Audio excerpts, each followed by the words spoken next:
Hi guys, and welcome to the Prosperous Musician. My name is Spence Cater, and I'm really excited to be with you here today because I have the first interview, and it's an interview with a lady called Bree Noble, who is a musician and an entrepreneur, and she's just created something called the Profitable Musician, which was a live summit. It was online, and it had over 39 different speakers on different topics about making money in music. So you can see the link between the Prosperous Musician and the Profitable Musician, and so I just had to talk to her, and luckily so grateful that she spared some of her time. She's a very busy lady, and she shared with us a little bit about how she got the summit started and all about the Profitable Musician. So I hope you enjoy this interview. Take a look, see what you think. So welcome to the Prosperous Musician. My name's Spence, and this is a very special video that I'm doing today because, as you can see, I have a guest with me, and this is a lady called Bree Noble, who has recently done an online 10-day summit. And I was totally amazed and blown away by the content and the way it was delivered, and I really wanted to speak to Bree about it and find out the brains behind it and the thinking behind it. It's quite an operation. So without further ado, I'm going to introduce you to Bree Noble, and please, Bree, just start at the beginning.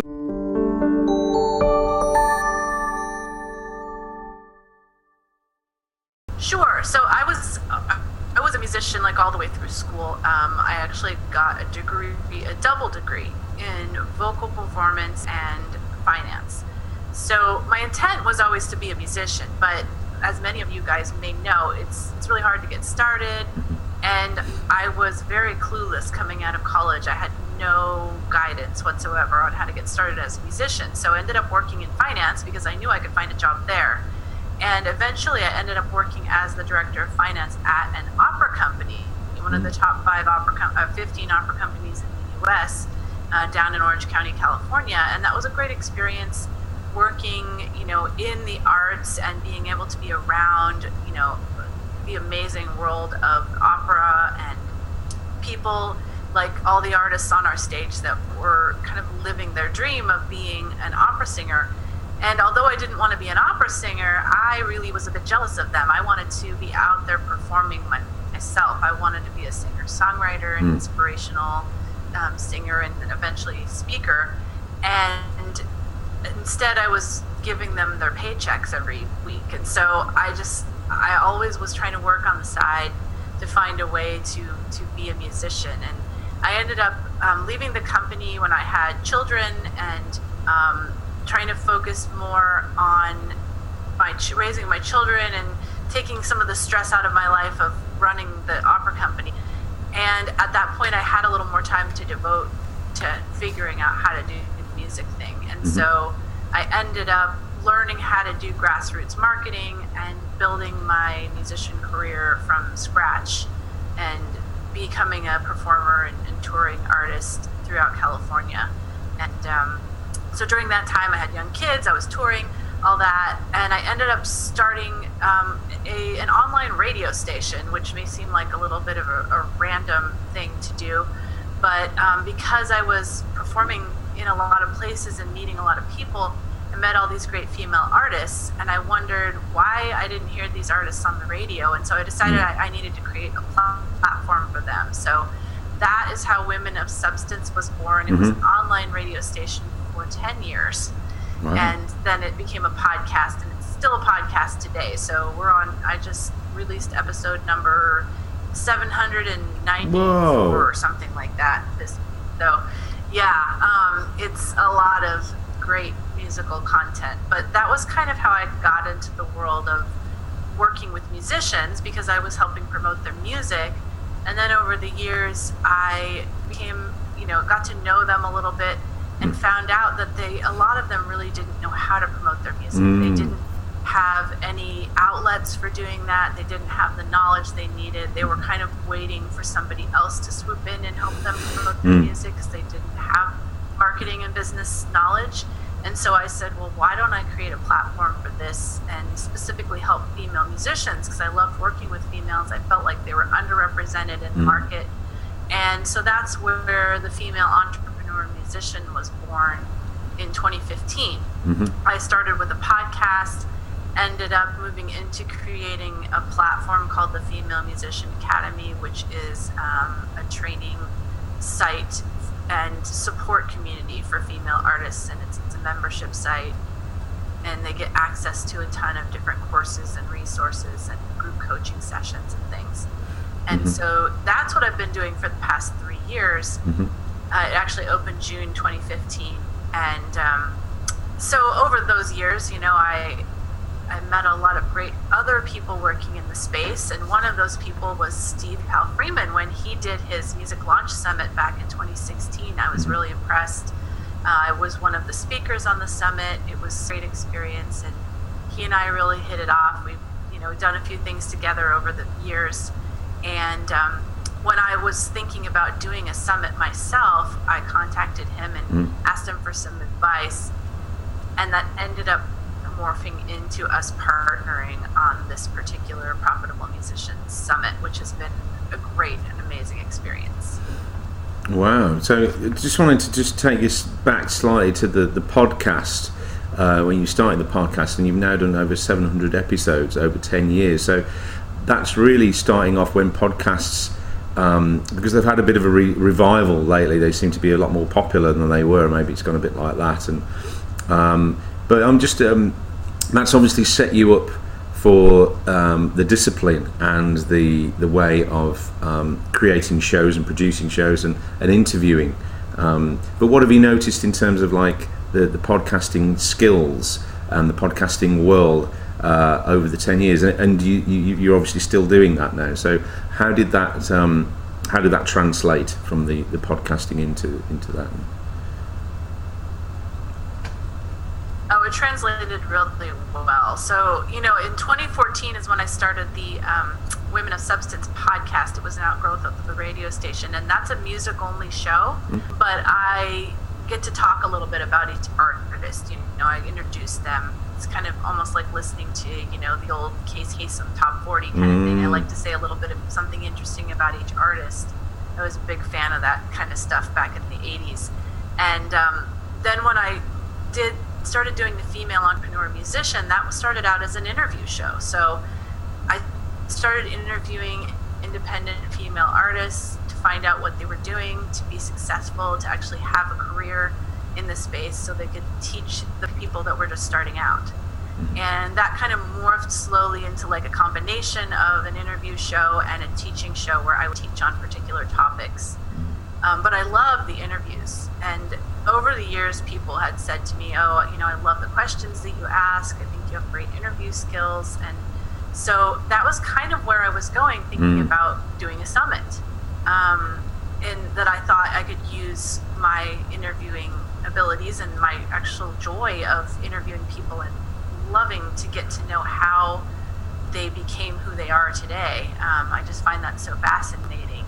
And so that was one of the reasons that I wanted to do a summit. But as far as podcasting is concerned, I do think, you know, in 2014, it was just starting to get reinvigorated again. I think people were hearing about it back in the old days when it first came out, you know, 2005, 2006, 2007. And then it kind of died off for a while. And then around 2014, when I got into it, I think it was having a resurgence, and it's just only gotten bigger and bigger and bigger ever since. You know, that I think 2015 was when Serial came out, and it was, you know, such a big success.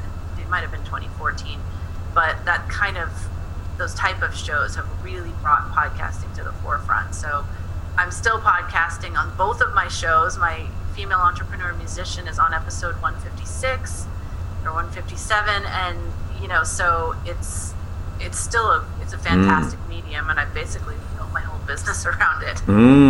So could you just talk briefly about how you schedule something like that, because that's seems to be the key for anything like this, doing a podcast, doing a website, doing a YouTube channel. We've got, you know, as creative people, we've got unlimited supply of creative ideas, what we can do, but it's all about the execution, right? It's all about how do I manage this? How do I do this consistently? Because obviously a podcast is like a serial. It has to come out regularly, otherwise it's just a random thing and it doesn't build up an audience. So just briefly, how do you do that now, and how has that changed from when you started? Is it the same practice, or have you fine-tuned it, or how does that work? Yeah, so I mean, as far as the interviews, I've definitely fine-tuned. I used to just email people, and it becomes too tedious. So I use Acuity Scheduler, and that really helps a lot. It allows them to pick their own time based upon what I have available, and put in their bio information and their photo and everything, so I have that all in one place, and they can schedule at their own convenience. Once I say, yeah, I'd love to interview you. As far as like how I've changed how I get the shows out, I mean, I've always had an editor for my interviews, which is really helpful, because once I'm done with it, I can just upload it and she handles it. Then as far as like the solo teaching shows, I used to do them, randomly when something came up or somebody had a good question. Mm-hmm. Now I actually do a Facebook Live show every week, and that becomes a podcast. So actually I did it this morning before we got here. Every Monday at noon Eastern, 9 a.m. Pacific, I do a show called Indie Interactive, where I am talking about a particular subject in relation to indie artists.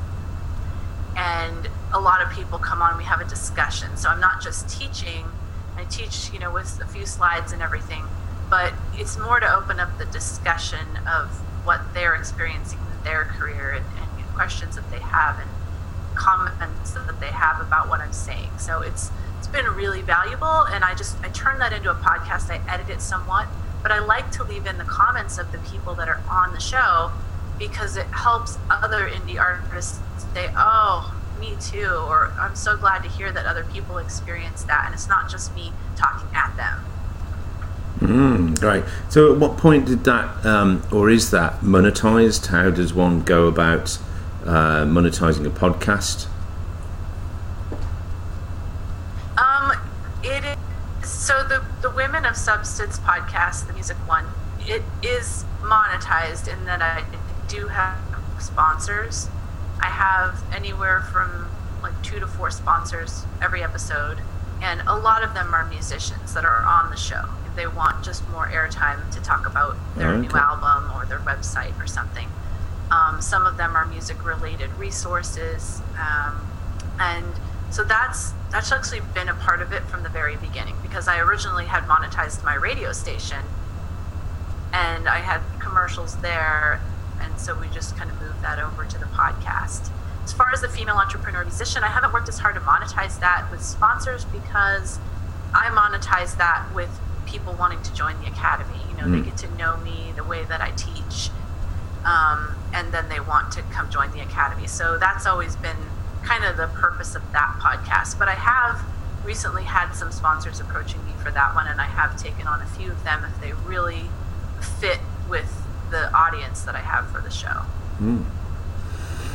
Yeah, sounds great. And so how do you go about choosing the guests? Because that's a lot of episodes, that's a lot of people to find, right? So how does that happen? Do they come to you? Do you go to them? You kind of trawl through music sites, or is it just through your network, or all three?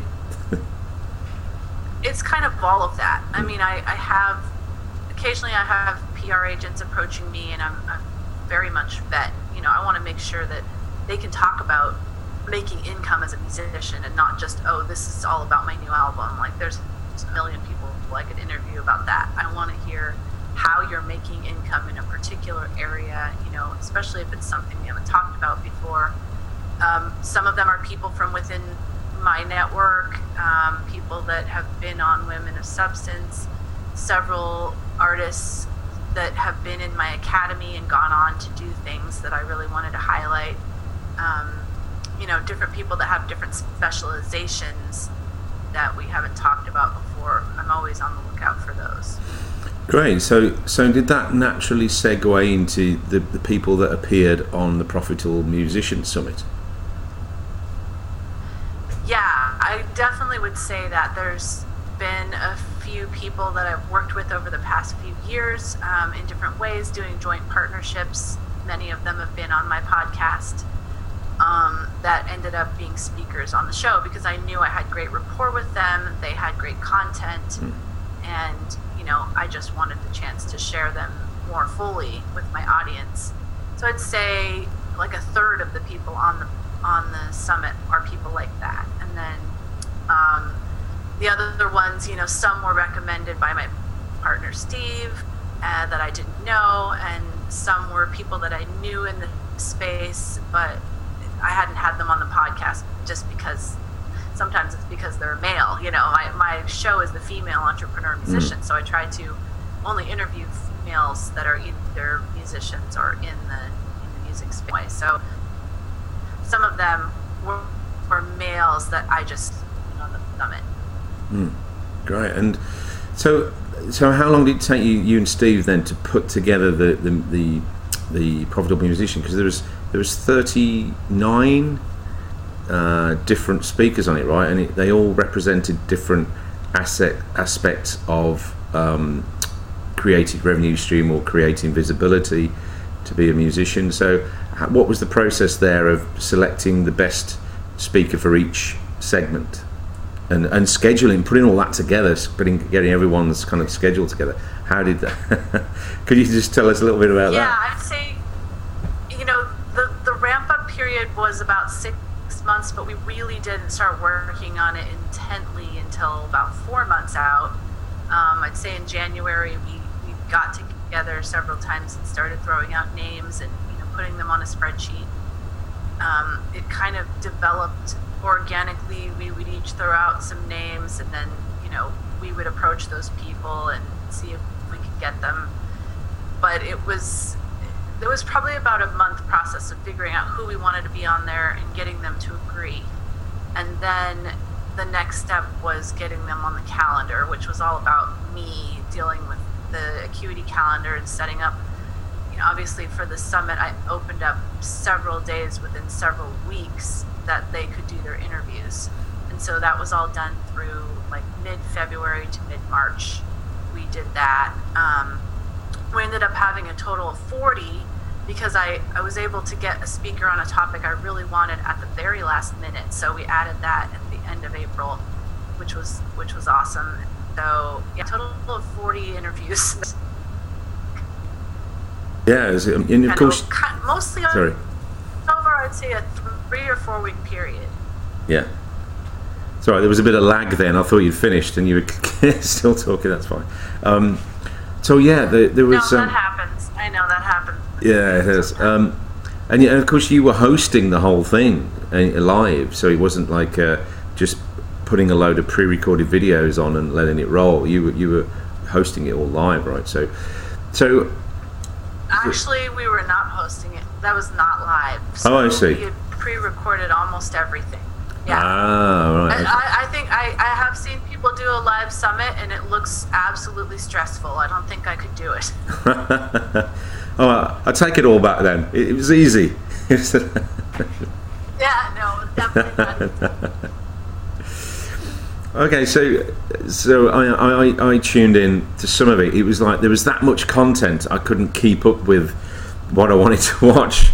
Obviously trying to make the time to sit there and go, I really want to watch this without any distractions and for an hour, and then I want to see that guy and I want to see that lady, and I just couldn't keep up with all of it. But some of the ones that I did tune into were amazing, and a couple of the ones I caught a bit of Rick Baker, which I've heard him talk before, and he's got phenomenal content about the FB Live streaming, and the guy whose name has just popped out of my head, who was talking about blockchain, which I found that really kind of opened my mind. Yeah, that was an incredible interview with him as well, I have to say. But the way he explained blockchain was something I hadn't heard about or knew about it. I didn't really explain, in particularly like music, and I thought that was a really cool interview. So, what were your highlights of the whole summit, and what were can you tell me anything that sort of went a bit wrong during the summit, or maybe something you'd do better if you did it again next time? What would you do better, and what was your highlight of this one? better start earlier.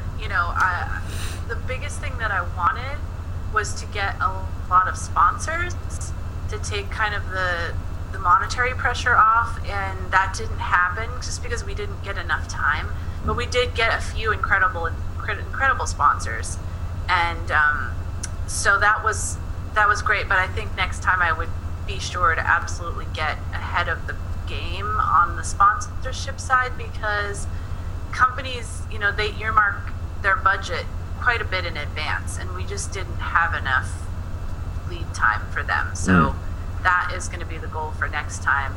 But as far as like the highlights, I thought the opening party was just fantastic, which was live, and it was a lot to put together. We had a bunch of different giveaways. We had like speakers popping in every 10 minutes. It was it was almost like directing an orchestra. I felt like on my end. Steve was handling the chat, and I was handling all the live stuff that was going on with the speakers and the giveaways and everything, and it was really fun. So I think that was definitely a highlight. It's something that I didn't know how it was going to go, and it just turned out really well. I was again happy that we were able to add that 40th speaker to talk about grants, because that was something I had wanted from the beginning, and I just was striking out on every corner that I was trying to get somebody that I thought would be a real expert. So I was happy that kind of fell into my lap at the last minute. And let's see, as far as the other highlights, I would say, all the speakers were so good. I don't think I could say that any speaker was like better than the others or anything. There's just, they all have their specialty and their expertise. But the group that we had for the summit, which I know you were in, the Facebook group, that community was just great. Like, I loved seeing the responses to all my interviews. And when you record these things all in advance, you don't get any feedback on them for 2 months. And so you're finally there, and you get to see like, they like it. They really, really like it, right? And but you're waiting all this time for this feedback. So it was great how people were jumping in and talking about what they liked about them, what they learned, interacting with the speakers that came into the group. And so that was definitely a highlight too. Yeah, well, just a great achievement, I think. Just a really great piece of work. And so it was Steve doing the technical side of things, and or you both adept at that?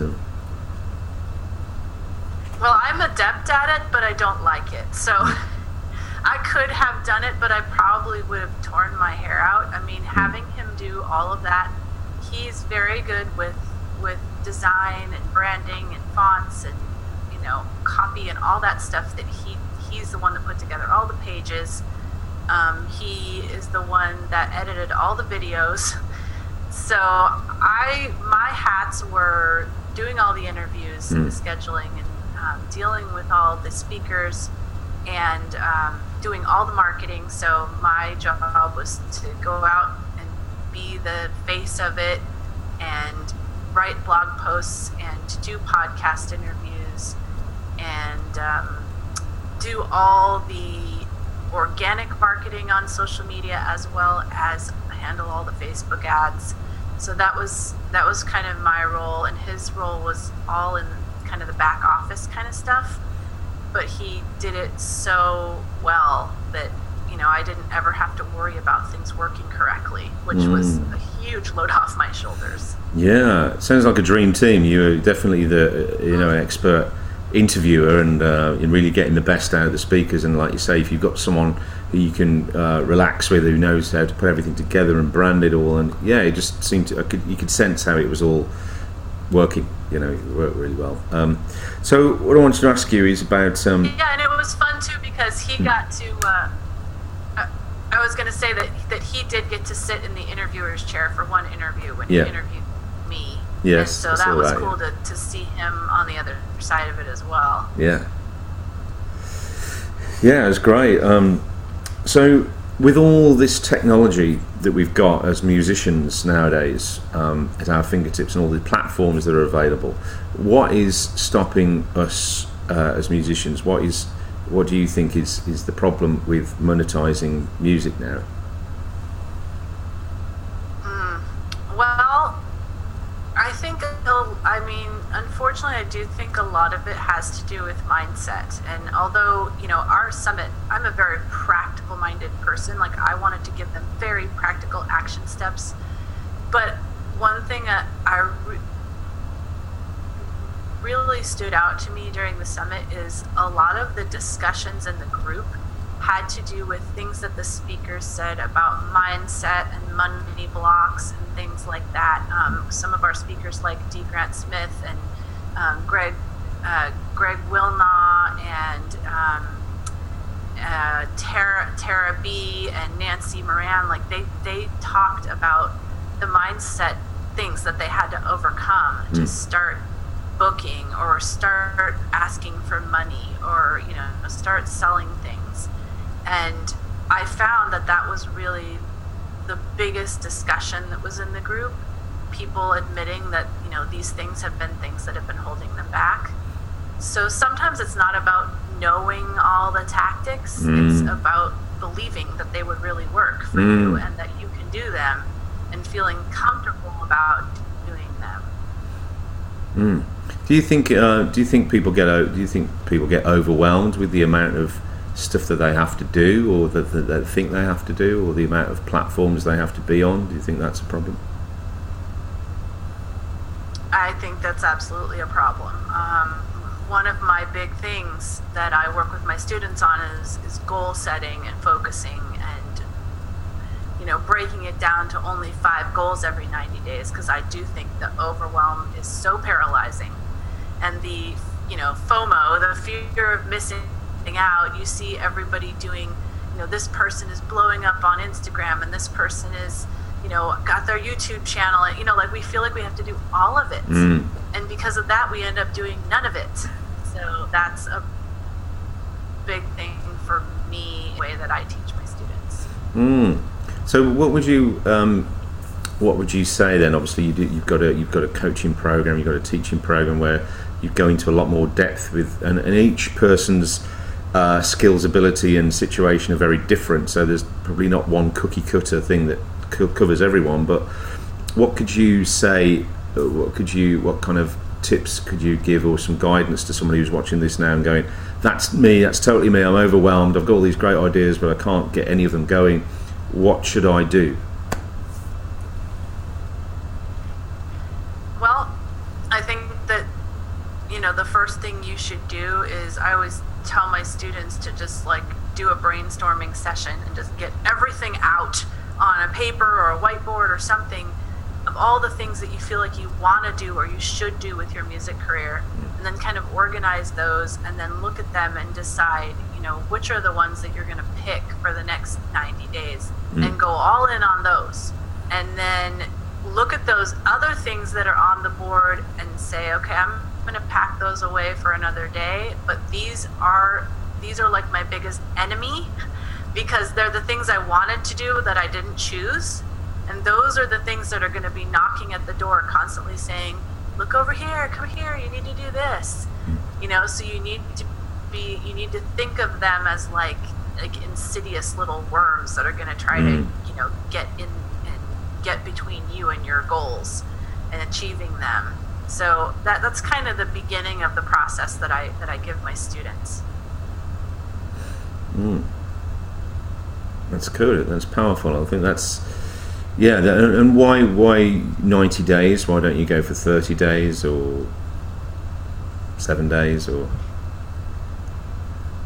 I just think 90 days is a long enough time period that you can get something really substantial done, and still not feel like it's so far out. You don't want to plan for a year, because things can change.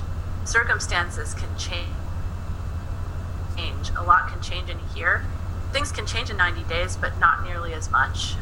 30 days, I think, is just too short to be able to feel like you made any real substantial progress. So it feels like a good, happy medium for me. Okay, and what do you see happening? Do you notice any future trends or anything that's coming in now, which new tools for musicians, or do you think it's just, as we're talking about, a case of it's just about the mindset, and that it doesn't matter about what tools are coming in and what new things are coming in. It's just about chunking down your tasks into and having, you know, guidance, maybe getting a coach or working with someone like yourself. Or is there anything else that you see coming in, or any new opportunities that musicians can look forward to? I mean, I think that we do really need to focus on streaming. Streaming is the future, and we need to make sure to utilize the tools. I know that Spotify has created some great tools now, and Pandora, for you to be able to market from those platforms and get more people there. And I think we do need to be paying attention to that. But some of it is just like, you need to do the old fashioned, like, just do the work, as far as gigging and, building your fan base. Like, I don't think much has changed in the last few years. You just need to, nothing that is substantial. Like, you can choose, I always tell my students to choose one or two social media platforms and go all in on those. And so whether and I do think every musician should have a YouTube channel, but maybe you're not going all in on that. Like, maybe your thing is Instagram and Facebook. But don't get distracted by, like, some other platforms that show up. You need to focus on those, build those up really well, and then you can start thinking of other things. So I think it was important for me to have the blockchain on the summit, because I do think that's an important technology that we need to be paying attention to, and we need to understand it. And, when we release new music, we need to be thinking about how to utilize the blockchain, because that's going to help us track our income. All the platforms are going to be on board pretty soon, in my opinion. And so we really do need to pay attention to what blockchain is going to be doing in the music industry over the next few years. And that's something that really hit home for me doing my interview, because I did not know anything about blockchain. Like, I'd heard of it. I had a hard time wrapping my mind around how it was going to work for musicians. Me too. Because I'd only heard of it in relation to currency. Yeah. So I highly recommend you learn more about blockchain. Great. And okay, so the future for Bree, what's the next project? What's your next 90 days looking like? Oh, man, turning it back on me, huh? My next 90 days, I would say, because I'm going into summer months, I'm not doing as much with, like, any new courses or any new, partnerships with people or anything like that. So my focus right now is just building the academy, making it the best place for female artists to be. So, putting more time into making everything that's in the academy better, bringing more people in, onboarding them, helping them with their specific, issues. That's really going to be my focus for the next 90 days, I'd say. Great. And anyone who's watching this now who's going, I really want to know more about Bree, I want to see her, experience her teaching, I want to find out more about the Profitable Musician, so where can we go for that? Well, the hub of everything is really femusician.com. That's F as in female, E as in entrepreneur, musician.com. And that's where you can find my podcast, The Female Entrepreneur Musician, so you can get experience me interviewing other artists and teaching. And then, of course, the Female Musician Academy. You can check that out at femalemusicianacademy.com and see all the courses that are involved in being a member there. If you ever have any questions, you can always send me a direct email at Bree, B-R-E-E, at femusician.com, and I'd be happy to have a conversation with you. Great. And is that just for women? Yeah, so the Female Musician Academy is for women only. As far as, like, the summit, we still have the all access passes available at profitablemusiciansummit.com. You can still purchase that at this point. And as far as, like, it's like, I don't have anything against male artists. I love working with them. I just created my platform to specifically help females. So if you want to come, like, listen to my podcast and learn from my teaching, like, would love to have you do that. You can still do that at femusician.com. Great.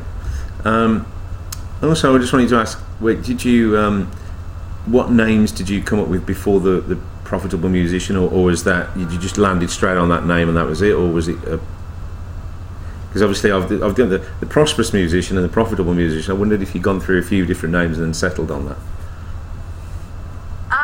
You know, a long time ago when I had originally considered doing a summit, I think I had called it the DIY Musician Summit, yeah. But I felt like it wasn't specific enough. So the reason I came to the Profitable Musician Summit is because I'd kind of been having that name like show up in a lot of things I do.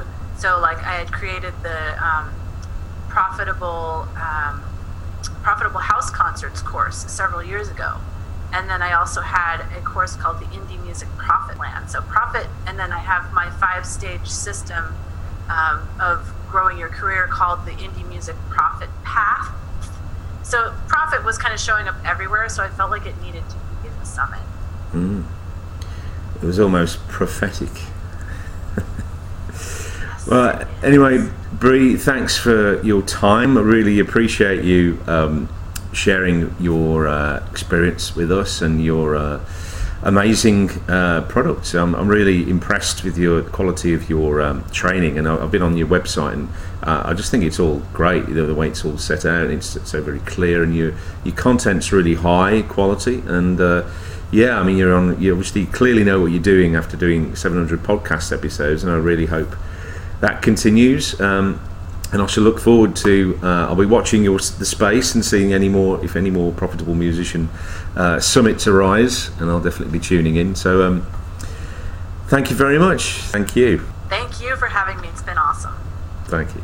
What did you think? I thought it was a great interview, a really interesting lady, and a really great summit that she did. And I really urge you to click on the links below. I'll put all the details, all the links that you need to, that we talked about, all down below. Click onto the Profitable Musician. You can access over 39 speakers. I think she said he had 40 in the end. 40 different speakers, all talking about different specific things you can do, how to make money. I haven't listened to all of them myself. I listened to a few of them. It's great value for money. And tune into her podcast as well, even though it's aimed at female musicians. Obviously, marketing tips are for everyone, right? So, thank you very much. Look forward to seeing you on the next video. Please like, comment, share, and subscribe. Hit that subscribe button, and I shall see you on the next one.